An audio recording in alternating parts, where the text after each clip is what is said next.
میرے مالک ہدایت دے، ہدایت کا میں طالب ہوں۔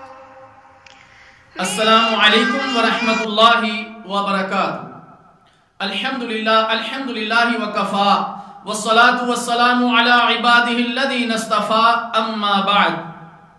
اللہم صلی علی محمد وعلی آل محمد۔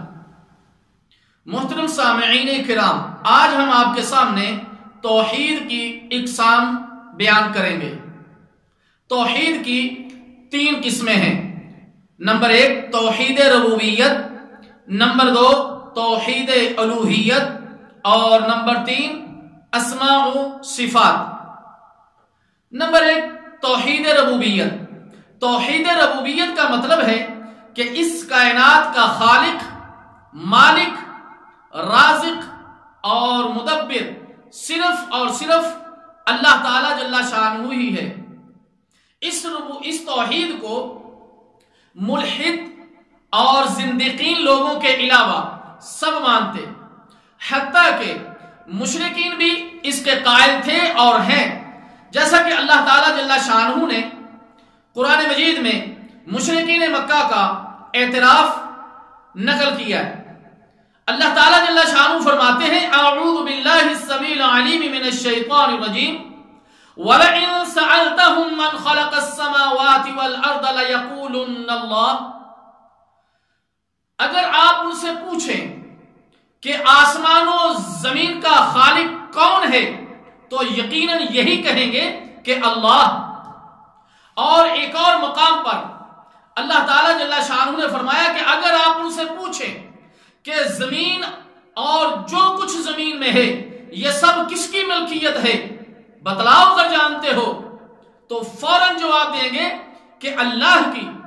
کہہ دیجئے کہ پھر تم نصیحت کیوں حاصل نہیں کرتے؟ ان سے پوچھئے، دریافت کیجئے کہ ساتھوں آسمانوں کا اور عرش عظیم کا مالک کون ہے؟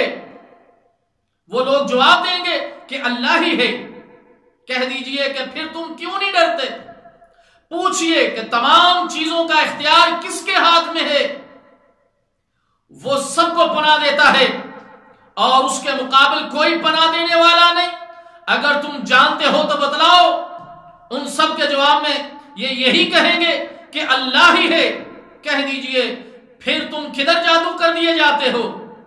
ایک اور مقام پر اللہ تعالیٰ جل شانہ فرماتے: اے پیغمبر، ان سے پوچھئے کہ تم کو آسمان و زمین میں رزق کون دیتا ہے، یا تمہارے کانوں اور آنکھوں کا مالک کون ہے، اور جو بے جان سے جاندار اور جاندار سے بے جان کو پیدا کرتا ہے، اور دنیا کے کاموں کا انتظام کون کرتا ہے؟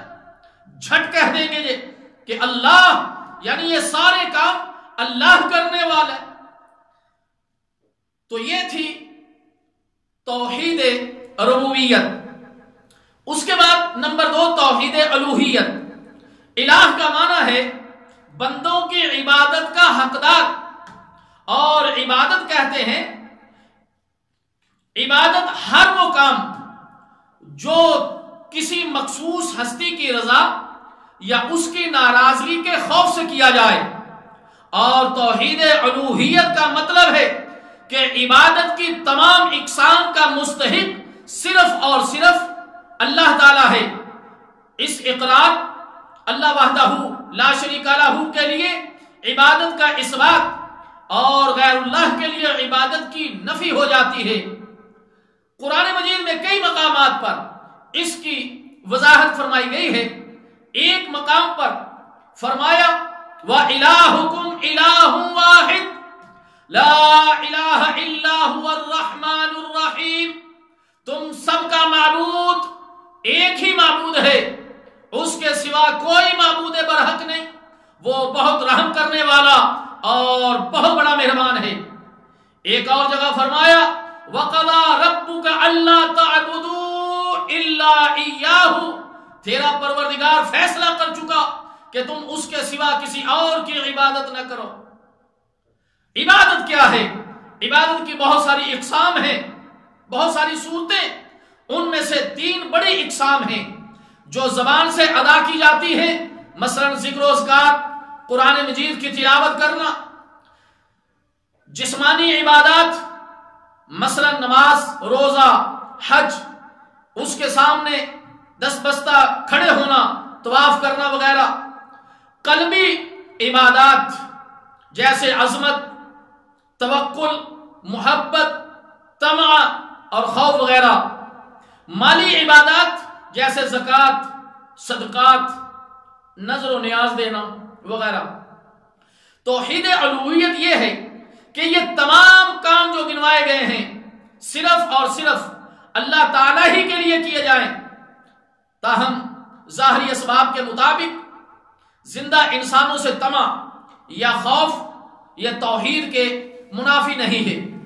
اور توحید کی تیسری قسم توحید اسماء و صفات، مطلب یہ ہے کہ اللہ تعالیٰ کی جو صفات قرآن کریم میں بیان ہوئی ہیں یا احادیث میں، اس کے بارے میں رسول اللہ صلی اللہ علیہ وسلم نے فرمایا ہے ان کو بغیر کسی تعویل اور تحریف کے تسلیم کیا جائے، اور وہ صفات اس انداز میں کسی اور کے اندر نہ مانی جائیں، جیسا کہ اللہ تعالیٰ جل شانہ کا فرمان ہے لیس کمثلہ شیء وہو السمیع البصیر، اس جیسی کوئی چیز نہیں، وہ سننے اور دیکھنے والا ہے۔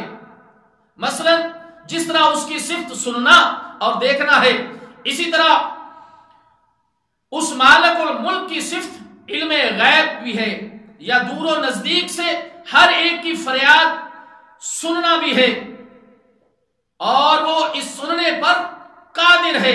کائنات میں ہر طرح کا تصرف کرنے کا اختیار صرف اور صرف اسی کے پاس ہے۔ یا یہ اس قسم کی اور صفات الہیہ جو قرآن و حدیث میں بیان ہوئی ہیں، ان میں سے کوئی صفت بھی اللہ تعالیٰ کے سوا کسی اور شخص کے اندر، جنوں انس کے اندر، فرشتوں کے اندر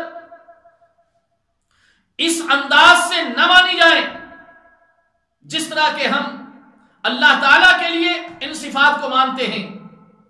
اگر کسی نے ان صفات کو جس طرح اللہ کے اندر اس کا ماننا حق ہے، کسی جنوں انس کے اندر وہ صفات مانی تو یہ اللہ کے ساتھ شرک ہو جائے گا۔ لیکن افسوس کہ آج مسلمانوں میں سے بہت سارے ایسے لوگ ہیں کہ جو اس قسم کی صفات جو بیان کی گئی ہیں یا اس کے علاوہ اور ایسی صفات جو اللہ تعالیٰ کی ہیں وہ انسانوں کے اندر مانتے ہیں، اور پھر بھی اپنے آپ کو مسلمان کہتے ہیں۔ اللہ تعالیٰ جل شانہ سے دعا ہے کہ اللہ تعالیٰ ہمیں توحید ربوبیت کو بھی سمجھنے کی اور عمل کرنے کی توفیق عطا فرمائے، توحید الوہیت کو بھی سمجھنے کی اور عمل کرنے کی توفیق عطا فرمائے، اور توحید اسماء و صفات کو بھی سمجھنے کی، عمل کرنے کی، اور ان تمام کی تمام اقسام کو اپنی عملی زندگی میں لانے کی توفیق عطا فرمائے۔ والسلام علیکم ورحمۃ اللہ وبرکاتہ۔